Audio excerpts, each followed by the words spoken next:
Shabbat Shalom a todos. Qué alegría encontrarnos en este hermoso Shabbat que el Eterno nos regala. Es una alegría saludarlos. Sean bienvenidos a esta enseñanza. Les saludamos desde Colombia para todas las personas que nos ven desde el exterior. Que reciban un hermoso abrazo a la distancia y que sean muy bendecidos en este Shabbat. Para hoy, nuestra parashá es doble, una parashá de doble bendición que tenemos, se llama Jucat Balak. Jucat Balak. Y con este estudio en la parashá del día de hoy, vamos a ponernos al día con nuestro pueblo Israel, que ellos están estudiando hoy la parashá Balak. Los invitamos a que sigan nuestras páginas, redes sociales, nuestra página por internet www.javerinjaverot.com. Nos encuentran en Instagram, en Twitter, nos encuentran en Facebook y allí pueden encontrar ustedes toda la información que día a día se les están enviando, mensajes, artículos y lógico estos videos de esta parashá también lo van a encontrar en YouTube. Sin más preámbulos, vamos a iniciar nuestra enseñanza para el día de hoy. Y como les dije, esta parashá tiene como nombre Jucat y Balak. Son dos parashot diferentes, pero que un día como hoy se unen. En el resumen que vamos a tener para el día de hoy, vamos a encontrar que el nombre de esta parashá inicialmente, Jucat, significa o se conoce como estatuto de. Y Balak, que es el nombre de la siguiente parashá, se refiere al rey moabita, al rey que gobernaba a Moab en esa época. En la parashá Jucat vamos a encontrar el mandamiento sobre la vaca bermeja o la vaca roja, que ahorita es el tema que vamos a desarrollar. Vamos a encontrar el tema de la muerte de Miriam, el suceso de las aguas de Meribá, la prohibición de los edomitas de que Israel pase por su tierra, la muerte de Aarón, la victoria de Israel sobre el rey cananeo Arat, el episodio de la serpiente de bronce, la victoria de Israel sobre el Emorí, la victoria de Israel sobre Og, rey de Bashán, y la parashá Balak, que como les decía, Balak es el nombre del rey moabita, nos narra lo sucedido con Balak, el rey de Moab, y su deseo de destruir a Israel, debido a que sabía que no lo podía hacer con un ejército, no lo podía hacer físicamente, pues este rey estaba atemorizado de todo lo que había sucedido con Israel en el desierto, ¿sí? Hay que tener una cosa en cuenta. Del episodio de lo que vamos a estudiar, que es sobre la vaca bermeja, sobre la vaca roja, se salta 38 años y nos vamos a encontrar después con la muerte de Miriam. Hay un salto tremendo. Y en ese contexto de 38 años después, ya cuando el pueblo de Israel está listo para ingresar a la tierra de Israel, vienen los sucesos de la muerte de Miriam y este episodio de Balak, ¿sí? Y hay algo interesante cuando leemos este pasaje, porque dice los emisarios de Balak cuando van a donde el profeta, donde ese mago gentil Bilam, le dice, un pueblo que salió de Egipto, o sea, le está relatando cosas que han sucedido 40 años atrás y que hace poco había vencido a los reyes que circundaban la tierra de Canaán. Entonces Balak estaba absolutamente asustado y sabía que físicamente con un ejército no lo iba a lograr.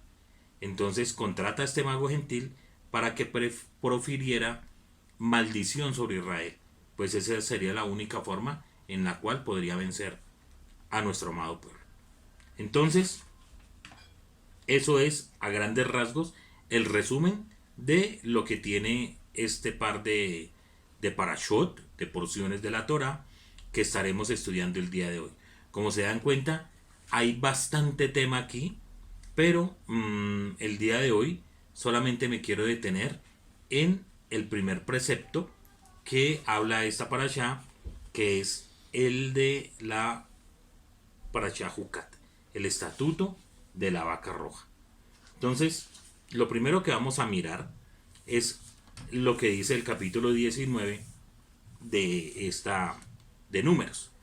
Números capítulo 19, versículos 1 y 2. Dice: el Eterno habló a Moshe y a Aarón para decir: este es el decreto que de la Torá que el Eterno ha ordenado. Este es el decreto de la Torá que el Eterno ha ordenado, diciendo: habla a los hijos de Israel y que tomen para ti una vaca bermeja completa, en la que no haya defecto, sobre la cual nunca se impuso yugo. Así inicia esta parasha. Y aquí viene uno de los grandes misterios que tiene esta parasha, pues no se entiende cuál es la razón específica de que se mandara a ubicar una vaca roja o bermeja para hacer un sacrificio, y que de ese sacrificio se tomaran las cenizas de esa vaca para mezclarlas con agua y hacer un agua para purificación. Como esto es un poco complicado de entender, entonces voy a tratar de explicar varias cosas. Cuando el Eterno le da la orden a Moshe y Aarón de que levanten el Mishkan, el tabernáculo, nos encontramos con que el Eterno le dice a Moshe cuáles son los rituales de purificación que debe tener tanto los sacerdotes como el pueblo de Israel para poder ofrecer sacrificios delante del Eterno. Es así que Él les dice cómo deben llevar las ofrendas, en qué hora pueden hacer inmersión. Recuerden que la purificación se hacía en aguas vivas, y era podría ser un recipiente, podría ser una quebrada, podría ser un estilo de pileta donde se depositaban allí aguas vivas. Cuando se habla de aguas vivas se habla de aguas que corren, no que estén tratadas con ningún químico, sino aguas que corren, aguas lluvias, aguas de una quebrada, de un río, etc. Las personas, cuando tenían algún acto de impureza, entonces se acercaban a estas aguas, se sumergían y hacían ese ritual para estar purificada. Dice los sabios antiguos que Moshe entendió todo. Claro que sí, lo entendió. Pero cuando llegó a hacerle la siguiente pregunta al Eterno, que cómo se hacía para que una persona que se impurificaba por un cadáver de un ser humano, cuál era la forma de purificarse, dicen los sabios que el Eterno en ese momento no le respondió nada. Pero al finalizar la tarde, los reunió junto con Aarón y les dio este decreto. Este decreto. ¿Qué debían hacer ellos? Ubicar una vaca roja, totalmente roja. Cuando hablamos de roja, no piensen en un color como el de una rosa, porque pues una vaca así no existe. Ustedes nunca han visto una vaca de un color roja como la de una rosa o como el color sangre. Se está refiriendo a una vaca, dicen los sabios, como las yemas del huevo cuando están bien oscuras, ¿sí?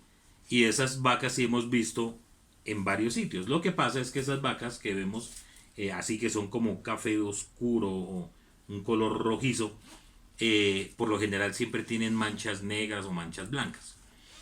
En este caso, la vaca tenía que tener varias características, y entre estas, primero, tenía que ser vaca, no podía ser toro, no podía ser un becerro, tenía que ser hembra.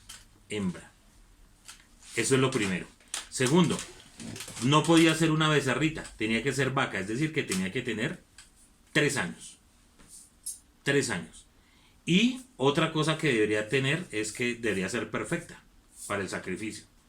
Y cuarto, que nunca se le hubiese puesto yugo para labrar o para no labrar. Es decir, independientemente de que haya trabajado o no haya trabajado, esa vaquita tenía que tener la característica de que no podía tener yugo. Y es muy interesante porque viendo esas características podemos irlas encajando para más adelante de la forma como quiero terminar esta enseñanza. Entonces, para que lo tengan en cuenta. ¿Qué debían hacer? Debían tomar esta vaca y fuera del campamento debían sacrificarla.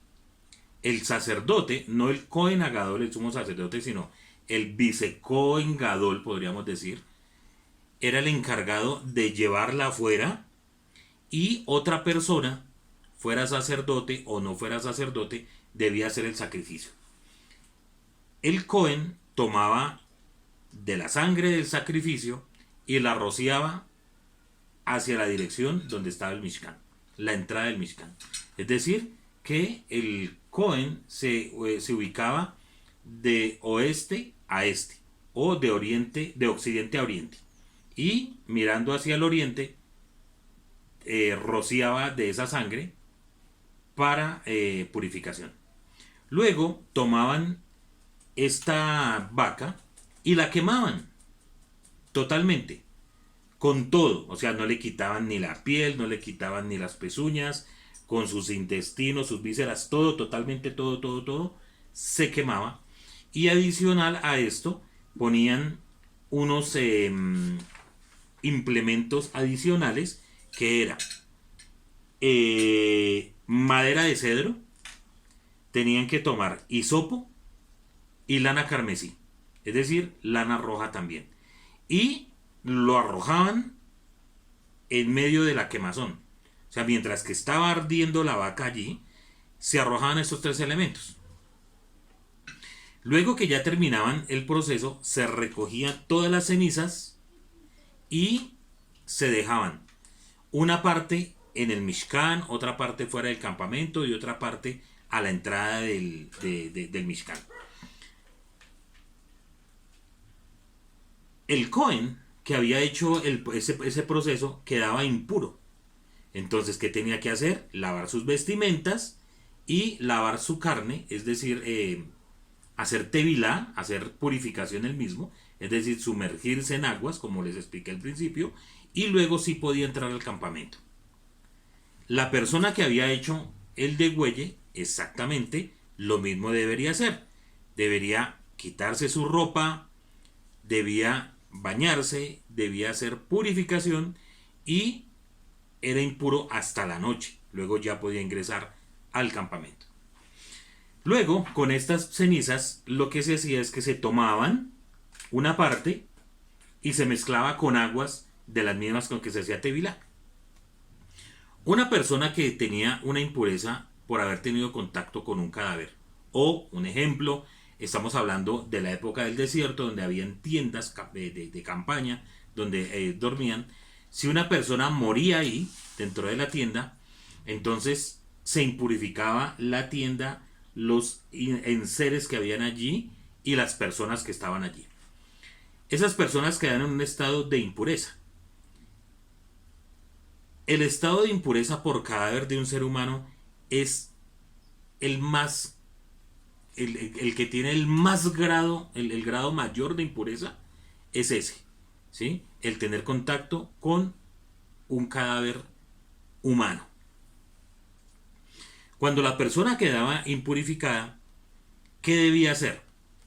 Al tercer día y al séptimo día debía acercarse y con esas aguas que se habían preparado de la vaca roja, se tomaba con un hisopo y se rociaba. A diferencia de las otras tevilot, que era sumergirse en agua, en esta el primer proceso era que era rociado con esa agua. Y ese es todo un misterio. ¿Por qué? Porque la persona que estaba impura no podía coger ese hisopo y él mismo echarse esa agua para purificarse. Mientras que en la otra tevilá sí es el orden. En una tevilá común y corriente, la persona por sí misma tiene que hacer la tevilá. Nadie puede ir a ayudarlo. En este caso no. En este caso tiene que haber otra persona que haga ese proceso, que lo rocíe con esa agua. Y algo más sorprendente de esto es que la persona que rociaba el agua al impuro, purificaba a esa persona, pero él quedaba impuro.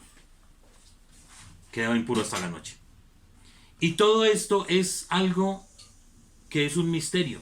Y por eso es el nombre de esta parasha. Esta parasha, como dice, es un decreto de la Torá. Entonces, quiero que estudiemos un momento qué significa un juk y por qué el nombre de esta parasha. Entonces, vamos a encontrarlo primero. La Torá nos ha dado muchos mandamientos, pero desafortunadamente muchas veces tomamos la Torá y leemos todo de corrido y no nos damos cuenta que los mandamientos que están en la Torá del Eterno están divididos en partes, en secciones o en categorías, que creo que es la palabra que debería utilizar. La primera categoría de los mandamientos que están en la Torá tienen que ver con Eidut, así se llaman, Eidut, que significa testimonios. Y esos son los mandamientos que tienen que ver con celebrar fiestas o fechas que nos recuerden algún evento que el Eterno haya hecho o que sea un evento nacional. Por ejemplo, cada Shabbat nosotros celebramos ese día. ¿Por qué? Porque es una orden del Eterno que debemos guardarlo, recordar y guardar, ¿sí? Ese es un Eidut, un testimonio, ¿sí? ¿Por qué? Porque nos recuerda la creación y el día que el Eterno dio para que nosotros descansemos. Ese es un Eidut. Otro, por ejemplo, observar los días festivos. Pesaj. ¿Por qué celebramos Pesaj? Porque nos recuerda la salida de nuestro pueblo de la tierra de Mitzrayim, ¿sí? Utilizar tzitzit.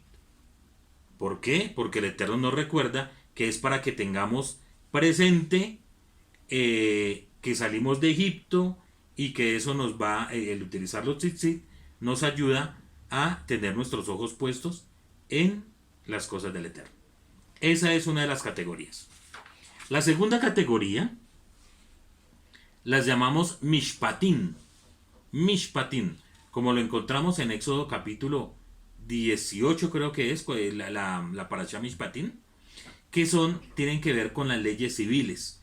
Estas leyes civiles son las leyes divinas que protegen y le dan seguridad y están para que el pueblo, la sociedad, pueda vivir. Son leyes de supervivencia, ¿sí? Por ejemplo, en estas leyes se prohíbe el robo, se prohíbe el asesinato, se ordena honrar a los padres, recuerden el decálogo, y aparte del decálogo se empiezan a hablar de las leyes de los siervos, etcétera, etcétera, leyes civiles. Entonces, esta segunda categoría se llama Mishpatim y tiene que ver con eso. Tercero, la tercera categoría son los Hukim. ¿Qué son los Hukim? Ordenanzas divinas. Y eso es lo que sucede en la parashá del día de hoy. En esas ordenanzas está en la categoría de Huk. ¿Qué significa Huk? Es como algo que está oculto, develado, que no podemos tener información de eso. En esto están las misbot o mandamientos cuyo propósito o significado no son necesariamente entendidos por la inteligencia humana. Entonces encontramos esos tres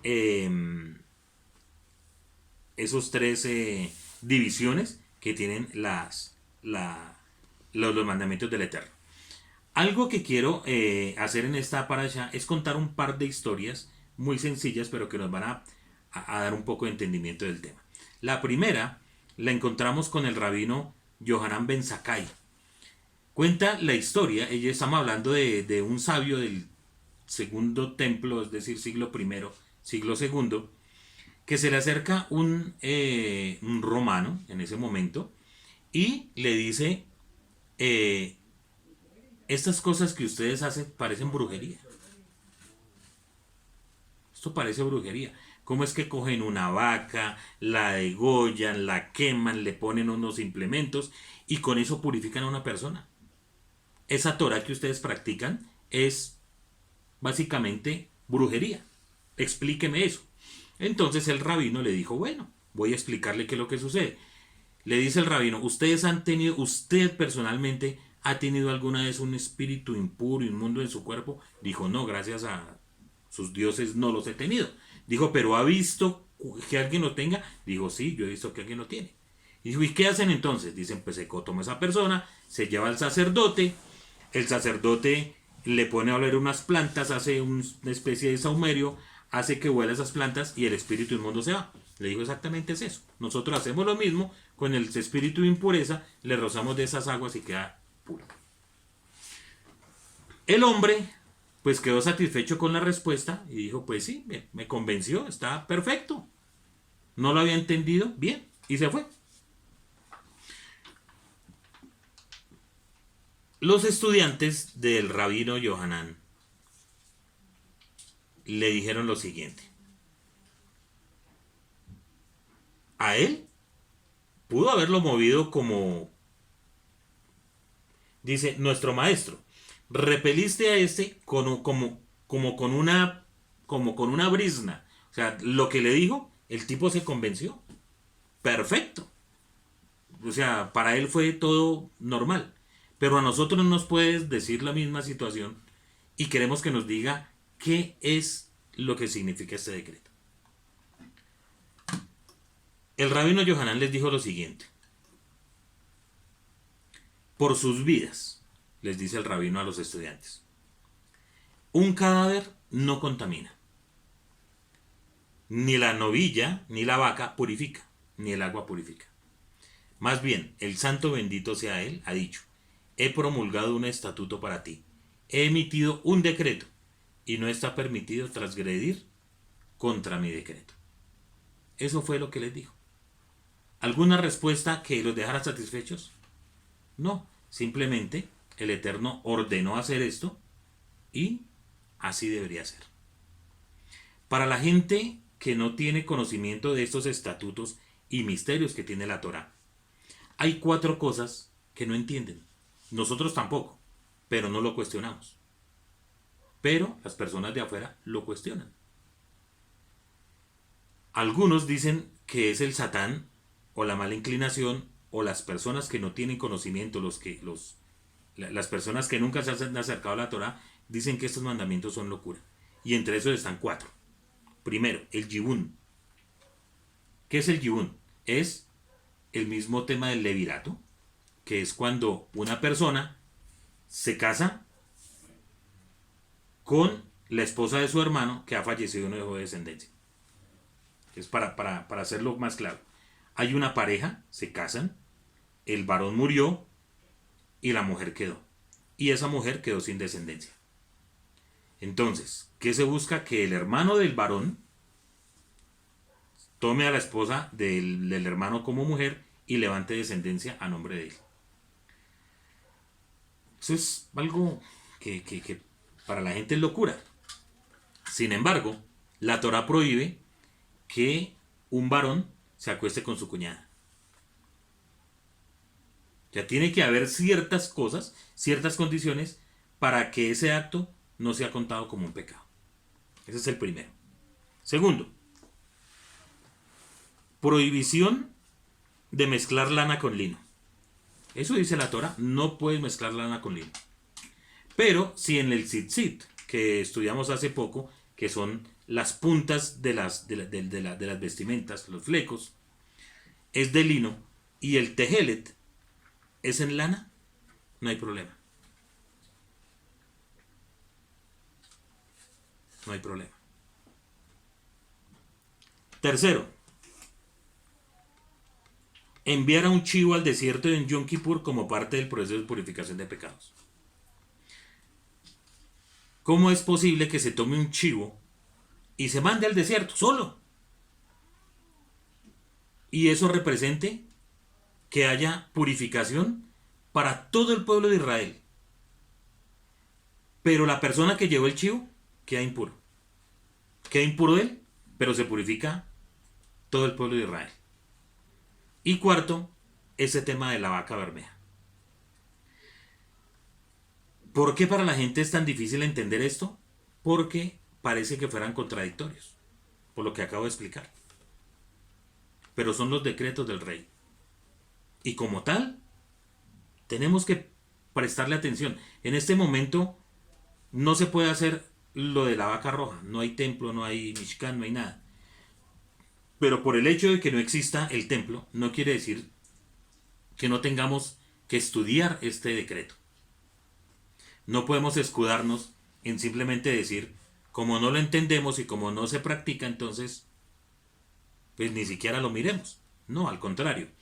Leí ayer a un rabino, no me acuerdo el nombre de él, que decía que estos decretos, aunque no los entendamos, tenemos que intentar darle un sentido, porque sirve para nuestra vida.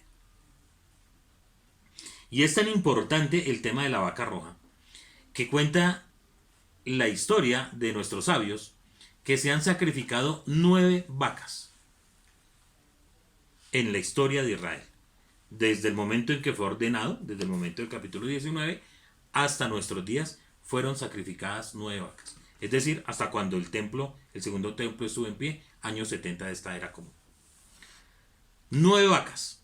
Y se dice que la 10ª, cuando aparezca la 10ª, estaremos a puertas de la venida del Mesías. Va a ser la última vaca. La 10ª. Y es tan importante que en este momento los sabios están en ese proceso de buscar esa vaca. Algunos dicen que ya está, yo no creo que esté todavía, porque si no ya tiene que tener unas características especiales, y hemos escuchado de que la vaca ya está hace como unos 10 o 15 años y la vaca debe tener 3. No puede tener más de 2 pelos blancos, por ejemplo.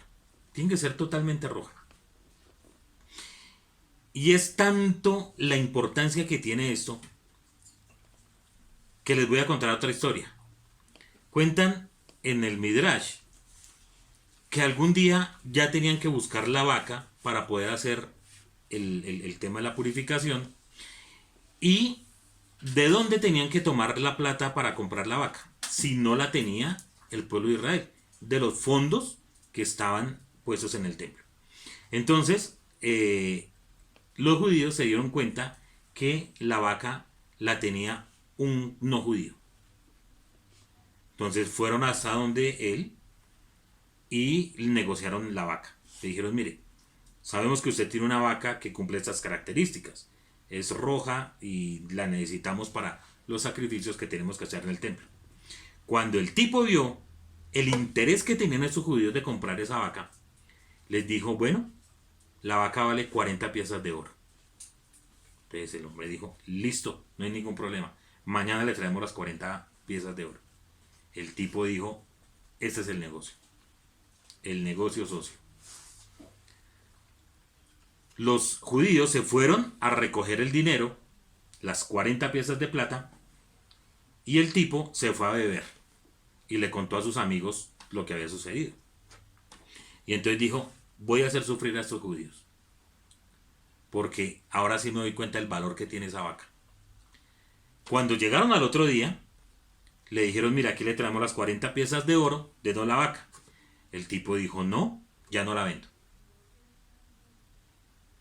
No la vendo. Entonces empezaron los judíos, miren, por favor, véndanos la vaca, hicimos un negocio, véndame la vaca, le vamos a abonar 5 piezas de oro más. No la vendo. 60 piezas de oro, no la vendo. No la vendo hasta que lo convencieron, porque ya el precio era irrisoriamente costosísimo. Cuenta la historia que la negociaron en 100 piezas de oro. Negociaron la vaca y dijeron, listo. Vale, no hay problema. 100 piezas, vamos, no es como ahora que hagamos una transferencia bancaria, sino que nos devolvemos otra vez hasta el templo, contamos lo que sucedió y mañana venimos por la vaca, le traemos las 100 piezas de oro. Perfecto. Este tipo, que era además un malvado, dijo, voy a hacerles una pilatuna a los judíos, porque ellos necesitan esa vaca que no se le haya puesto yugo. Entonces voy a ponerle yugo, no la voy a poner a trabajar, simplemente le voy a poner el yugo. y le puso el yugo y la puso a labrar esa noche, la puso a trabajar ahí. Al otro día la bañó, la puso bien bonita y a esperar sus 100 piezas de oro. Cuando llegaron los judíos, llegaron a hacer el negocio y dijeron, bueno, la vaca. Entonces, como ella tiene unas características especiales, se dice que esa vaca debe tener dos pelos en el lomo que siempre están parados. Siempre están así paraditos acá. Y al momento de ponerle el yugo, esos pelitos se caen. Entonces los judíos llegaron y vieron que los dos pelitos estaban caídos. Y luego miraron a la vaca fijamente y cuando una vaca no ha sido enyugada, ella mantiene la mirada fija. Esta vaca, cuando la pusieron de frente para mirarla, desvió sus ojos. ¿Por qué? Porque cuando le ponen yugo a un animal, hace que ella esté pendiente del yugo. Entonces le dijeron, señor, usted le puso yugo a la vaca, se deshace el negocio. ¿Qué hizo el tipo después de todo lo que vio, toda la fortuna que perdió? Cuenta la historia que el tipo se ahorcó y los judíos se quedaron sin vaca, tuvieron que conseguir otra. Este nivel de importancia tiene esta mitzvah. Des en cuenta que ellos no conocen, los judíos, cuál es el propósito. Sin embargo, se cumple con el decreto. Porque así no entendamos lo que el Eterno nos quiere dar. Así no entendamos lo que el Eterno quiere para nuestra vida. Nosotros debemos hacerlo y cumplir los mitzvot del Eterno. No importa cuánto nos valga. Y eso es algo importante. Porque nosotros como pueblo, nosotros que estamos en los caminos del Eterno, no entendemos muchas veces lo que Hashem quiere para nuestra vida. Muchas veces estamos pasando dificultades de salud. Hay personas que tienen en este momento un cáncer que está acabando con su vida.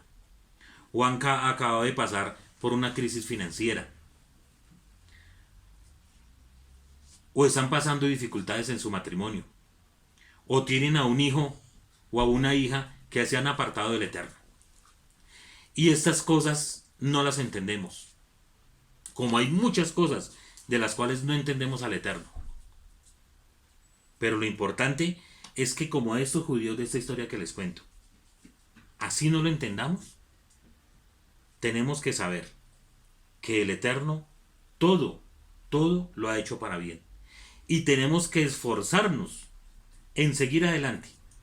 No importa las circunstancias.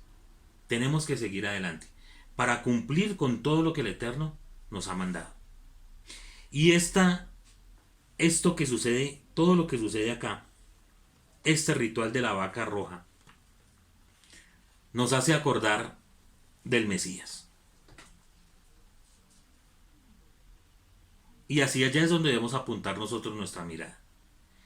No mirarlo en el ritual y leer y decir no entiendo, sino que miremos un poco más allá.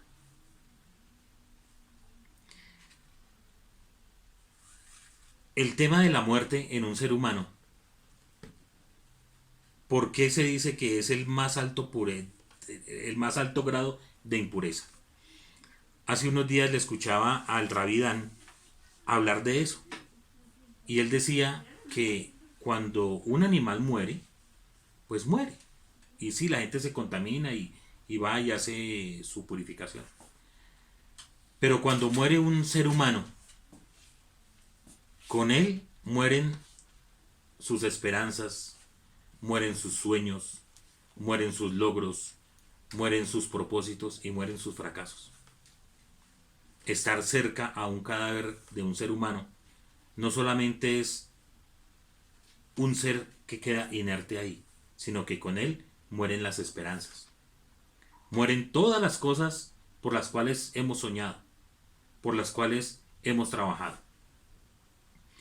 Y por eso se llega a ese nivel de impureza. Y lo más interesante aquí es que no es la vaca la que purifica, como dice el rabino Yohanan Ben Zakkai, de bendita memoria. Lo mismo que lo que sucedía con Yom Kippur, ¿cierto? Que dijo el rabino Akiva, que finalmente, después de no tener templo, después de no tener sacerdotes, de no tener nada, ¿quién purifica? Y lo único que podemos tener certeza es que es el Eterno el único que purifica. Pero el Eterno ha mandado a su Mesías, que ya nosotros lo tenemos y ya sabemos que Él es el que purifica, ese instrumento que el Eterno utilizó para purificar nuestra vida. Y al igual que la vaca, que tenía que ser perfecta, tenía que ser adulta, tenía que tener varias características. Si nos vamos dando cuenta, el Rebe, nuestro Rebe y Santo Maestro, va cumpliendo esas características. El Rebe es el único que pudo decir, de entre los que están aquí en la tierra, que el yugo del pecado nunca estuvo sobre él. Mientras que de resto, todos mis hermanos, todo ser humano, hemos pecado. Como dijo Rab Shaul, por cuanto todos pecaron y están destituidos de la gloria del Eterno. Y la paga del pecado es muerte. ¿Qué es el problema que tenemos? Que ahorita estamos contaminados no simplemente por el cadáver de una persona que falleció. Estamos contaminados porque el pecado significa muerte. Y muchas personas, al momento de pecar, han muerto. Y la contaminación es supremamente abundante y supremamente grave. Así que el Eterno envió a Yeshua, aquel que no fue enyugado, aquel que el yugo del pecado no pudo sobre él, y es más, que venció a la muerte. Envió a ese Rebe que fue sacrificado fuera del campamento. Como está escrito, en el Gólgota, allá fue colgado nuestro Rebe. Y por medio de su muerte, purificó a todo Israel. Aunque él, como dice Isaías 53, cargó sobre sí mismo todas las enfermedades, todas las impurezas y toda la muerte. Pero fue por medio de su muerte que purificó a todo nuestro amado pueblo y a todo el mundo que se acoge a sus méritos. A toda persona que reconoce en el Eterno al Eloa de Israel y en él a su Mesías, esa muerte que fue fuera del campamento le alcanza para ser purificado. Es así y es allí donde podemos ver que este gran misterio de la vaca es una proyección hacia lo que hizo el Rebe y cómo debemos verlo en este momento, que ese sacrificio que purifica de la muerte se cumplió en nuestro Rebe y Santo Maestro Yeshua Mashiach, y que finalmente es por intermedio de él.